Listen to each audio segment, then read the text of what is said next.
السعة الكاملة في استاد الرعب استاد القاهرة. السلام عليكم ورحمة الله وبركاته. أهلا وسهلا بكم في حلقة جديدة من برنامج على القهوة. أخوكم ميدو، بتمنى دعمكم، لايك واشتراك وشير وتفعيل الجرس. نبدأ حلقتنا بالصلاة على سيدنا محمد عليه أفضل الصلاة والسلام. بسم الله. السعة الكاملة في استاد الرعب استاد القاهرة. وافقت وزارة الداخلية ووزارة الشباب والرياضة على فتح السعة الكاملة في استاد الرعب استاد القاهرة يوم الحد الجاي عشان يكون الاستاد مرعب بالنسبة للوداد. استاد الرعب هيتملي زيادة عن 60 ألف أهلاوي، هيهزوا الملعب، بيحركوا الصخر. النادي الأهلي بإذن الله يشرفنا وينهي المباراة في القاهرة. قبل ما نتكلم عن النادي الأهلي وعن مسيرته في البطولة الأفريقية، عندنا شوية أخبار صغيرة هنقولها مع بعضينا. قررت المحكمة الاقتصادية حكم بحبس المستشار مرتضى منصور 3 أشهر لسبه وقذفه محمود الخطيب بجنحة رقم 727 وغرامة قدرها 20,000 جنيه وكفالة لوقف التنفيذ قدرها 10,000 جنيه. اكتمال مجموعة الزمالك في البطولة العربية. النهاردة اكتملت البطولة العربية مجموعة نادي الزمالك بوصول اتحاد المنستيري بفوزه على المحرق البحريني بهدف للا شيء ليصل ليجاور الزمالك في المجموعة بجوار النصر بجوار الشباب ومعاهم الزمالك. هل سيطالب سيادة المستشار مرتضى منصور بوقف كريستيانو رونالدو عشان ما يلعبش قدام الزمالك؟ هل سينسحب الزمالك من المباراة؟ الله أعلم. ما نعرفش سيادة المستشار بيعمل إيه. ممكن يطالب بوقف كريستيانو رونالدو عشان ما يلعبش المباراة، الله أعلم. هنخش في أخبار سريعة جدا. أيضا هو كل فرقة في الدوري المصري ما يعجبهاش لقطة من التحكيم تتقمص وتقول أنا مش لعبة وتجري على أوضة اللبس. كان في مباراة المقاولين ونادي الاسماعيلي انتهت بالتعادل الايجابي 2-2، ضربه جزاء في الشوط الثاني لنادي المقاولين. ما عجبتش نادي الاسماعيلي وما عجبش القرار نادي الاسماعيلي، جري على اوضه اللبس انا مش لاعب، معلش يا اسماعيلي عشان خاطر يا اسماعيلي. رجع الاسماعيلي يكمل الماتش وانتهت المباراه 2-2. كان عندنا فيوتشر وانبي، قلنا المباراه اللي بدات يوم الاحد وانتهت يوم الاثنين، برضه انبي اتقمص وجري على اوضه اللبس مع ان الجون ما كانش صحيح. بس ده مش ما يديش اي حق لاي نادي انه ينسحب من المباراه بسبب قرارات التحكيم. لازم يكون في اللائحه قرارات ان اي نادي يهدد بالانسحاب من المباراه يعتبر نفسه خاسرا. خلينا نشوف مسيره النادي الاهلي نادي القرن الافريقي ايه عشان هو محظوظ في البطوله الافريقيه كما يقول الزملكاويه وابرزهم خالد الغندور اللي بنقول له ربنا يشفيك ان شاء الله. ابتدى النادي الاهلي بطولته الافريقيه بمواجهه الاتحاد المنستيري اللي هو في مجموعه الفريق الابيض في البطوله العربيه. الاهلي قدر يفوز على الاتحاد المنستيري ذهابا وايابا بمجموع المباراتين 4-0 عشان يتاهل لدوري المجموعات اللي كان في مجموعته الهلال السوداني والقطن الكاميروني وصن داونز الجنوب افريقي. ابتدى النادي الاهلي المجموعه بمواجهه زعيم افريقيا اللي هو بيقول على نفسه زعيم افريقيا اللي عمره ما خد بطوله خارج السودان وعمره حتى ما وصل لنهائي اي بطوله افريقيه. لعبنا الهلال السوداني اول مباراه في السودان، انتهت بالهدف الشهير اللي دخل في محمد الشناوي علشان الشمس، هي غلطه واضحه منه وتنتهي المباراه 1-0 ليفوز الهلال السوداني ويحصل اول 3 نقاط لياتي صن داونز الجنوب افريقي الى استاد القاهره في مباراه غريبه وعجيبه. تقدم صن داونز ثم تقدم الاهلي 2-1 ثم اضعنا ضربه جزاء ليتعادل في الاخر فريق صن داونز وتنتهي المباراه 2-2 وتبقى اول كوارث المجموعه ان انت عندك نقطه واحده في اول مباراتين.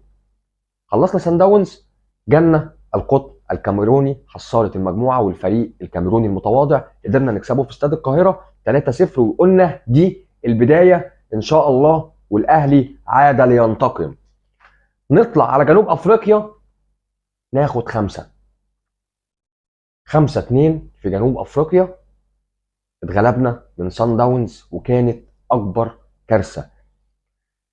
لكن اداره النادي الاهلي المحترمه ما طلعتش بيانات، ما عملتش مؤتمرات، وما عملتش اي حاجه، وادت كامل الصلاحيات لكولر انه يستمر في منصبه بعد كارثه سان داونز. رحنا الكاميرون نلاعب القطن الكاميروني وقدرنا نفوز بالاربعه، والاربع اجوان دول كانوا مهمين جدا في صعودنا في المجموعه، لان احنا كنا ممكن نخش في حسبه بيرما ونخش في قصه الاهداف اللي داخله فيك واللي انت قدرت تحرزها. فزنا على القطن الكاميروني في الكاميرون في مباراه جميله جدا، احرز كهربا هاتريك في المباراه ديت، وجالنا زعيم افريقيا الهلال السوداني مره اخرى، ويتفتح استاد القاهره بالسعه الكامله ونفرمه في استاد القاهره 3-0 مع الرأفه. وكان المفروض دي تنتهي، المباراه دي تنتهي 10 او 5 او 6 اهداف، ودوسنا على وشهم في استاد القاهره وكسبناهم بالثلاثه لنصعد بفارق الاهداف وبمجهود ذاتي للنادي الاهلي، مش بالحظ، مش بالحظ ولا باطهر الطاهر. كل الفرق معرضه ان هي تضيع ضربات جزاء، مش ضربه الجزاء اللي ضيعها اطهر الطاهر في الدقيقه 90 والمباراه اللي كان متهاون فيها صن داونز جدا وكان ممكن يفوز على الهلال السوداني في السودان، لكن تهاون حارس المرمى وضربه الجزاء اللي في الدقيقه 90 ضيعها اطهر الطاهر. والحمد لله قدرنا نصعد لمواجهه الرجاء المغربي القوي جدا. قدرنا نكسب الرجاء في استاد القاهره 2-0 بحضور الساعه الكامله ايضا للجماهير اللي كانت بتهز الملعب، ونروح المغرب ما يجيش فينا جوان، وكنا اقرب للفوز في المغرب على الرجاء لنصعد لمواجهه الترجي نفوز عليه في تونس بالثلاثه، ثم في استاد القاهره 1-0 لنصعد للمباراه النهائيه. عايزين نقول ان اكتر الفرق مشاركه في النهائي الافريقي ب 16 مره هو النادي الاهلي، يليه نادي الزمالك والترجي التونسي. الانديه المصريه هي الاكثر وصولا للنهائي الافريقي ب 27 مره، وده انجاز عربي مش مصري فقط ان يكون في انديه مصريه وعربيه توصل للنهائي. كانت الانديه المصريه ب 27 مره. مازيمبي صاحب الانجاز التاريخي في الفوز باكبر نتيجه في المباراه النهائيه، قدر يكسب المباراه النهائيه مرتين بالخمسه. النهائي الافريقي اتحسم بضربات الجزاء 10 مرات، بضربات الترجيح قدر يتحسم بضربات الترجيح 10 مرات. اكتر لاعب احرز اهداف في المباراه النهائيه في تاريخ البطوله هو النجم خالد بيبو الشهير ببيبو وبشير ب3 اهداف في المباراه النهائيه. بنتمنى التوفيق ان شاء الله للنادي الاهلي اللي قرر من يوم الجمعه يدخل في معسكر مغلق استعدادا للقاء، واكدنا زي ما قلنا قبل كده عوده الشناوي ان شاء الله بعد تعافيه من الاصابه وحقنه بالبلازما هيكون موجود في المباراه. كتير من الاعلاميين وكتير من الاخوه الصحفيين والاعلاميين عمالين يقولوا كولر ومفاجأته في ماتش الوداد. كولر مش بتاع مفاجآت، كولر مفاجآته في التكتيك اللي بيحصل داخل الملعب. من وجهة نظر التشكيل المتوقع للمباراة: محمد الشناوي، علي معلول، محمد هاني، متولي، ومحمد عبد المنعم. القوة الضاربة في وسط الملعب: ديانج، حمدي فتحي، مروان عطية، قدامهم الشحات، بيرستاو، ومحمود عبد المنعم كهربا كقلب هجوم. دي هتكون التشكيله ان شاء الله للمباراه. التكتيك اللي في المباراه هو اللي هيكون متغير بمتطلبات لاعبين في تحركات معينه، زي بيرستاو اللي بيخش لقلب الملعب، زي محمود عبد المنعم كهربا اللي بيقدر يلعب كمهاجم وهمي مع النادي الاهلي وينزل لنص الملعب وممكن يخش مكانه بيرستاو لراس الحربه. بيرستاو لعب مهاجم في النادي الاهلي قبل كده. ده التكتيك اللي ممكن يلعب بيه كولر. كولر مش بتاع مفاجآت في التشكيل.